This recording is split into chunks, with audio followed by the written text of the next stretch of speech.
kanina pa po namin kinokontak si Janela Maxine Salvador. Si Janela po, nakausap namin yung kanyang handler. Sabi ng kanyang handler, yes, hintayin nyo lang at kami ay sasagot or something to that effect. Pero tuloy-tuloy lang pinatatawagan hanggang ngayon, wala pa rin silang tugon na para makipag-usap. Anyway, Miss Michelle. Hello? Meron kayong sinisingil na sweldo kay Janela at na hindi binibigay sa inyo. Opo. Ilang buwang sweldo?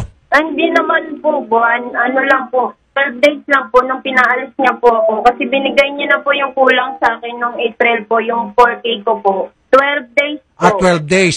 Magkano pa yung 12 days? Mga 3,600 po yata. Okay. Kasi po sayang din po kasi inasahan ko po yun. Kasi pinapadala ko po sa mama ko. Maliit ata, 12 days, 3,600. Opo. Magkano ba sweldo mo sa kanya sa isang buwan? 8K po yung isang buwan ko. Opo. 8,000?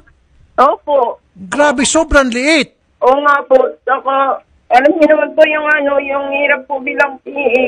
Tapos ganun po siya, ma'am. Bilang isang PA po, ano po yung ginagawa nyo? Sa bahay po yung ginagawa namin yung tulong-tulong dun sa katulong. Meron naman po kasi sa bahay. Kasambahay po kayo o PA? PA po talaga. Tapos kasi meron po sa bahay. Meron dati po akong kasambahay.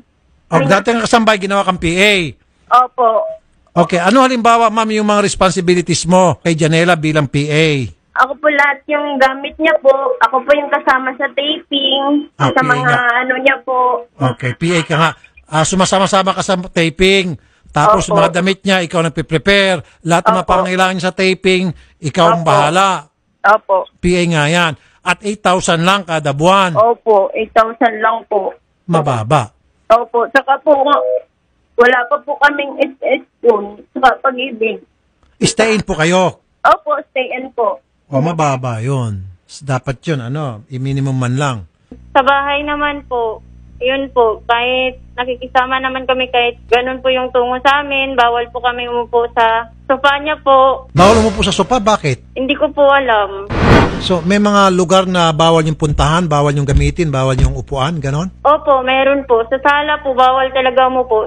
Buti pa yung aso niya po. Anong sinasabing dahilan kung bakit off-limits kayo sa sofa, sa sala? Hindi daw po kasi pwede kami doon. Siguro, katulong lang po kami, ganun po. At meron pang isang kasambahay na gusto na magsalita na meron din bad experience, hindi na namin pinatos yun. Nagko-concentrate lang kami dito sa complainant talaga namin, Miss Janela, simply because may pag-amin naman sa kampo ni Miss Janela na talagang PA nila ito. So hindi na kami kailangan pa mag-produce ng mga ebidensya na siya talaga ay tauhan. Sinabi po ng DOLE, dapat ang sahod nyo bilang PA ay minimum wage, 537 kada araw. Okay po. Okay, hindi dapat 8,000. Dapat yan kung minimum wage, dapat umabot ka ng mga 13 to 14,000. Pinasa non-disclosure agreement, sir, yung Okay. At dito sa non-disclosure agreement, ano nakalagay? personal assistant po. Personal assistant. So, nirecognize na personal assistant dito sa non-disclosure agreement. So, therefore, dapat 13,000 minimum wage or 14. Magkano ba yung pag-i-compute mo? 537. Okay?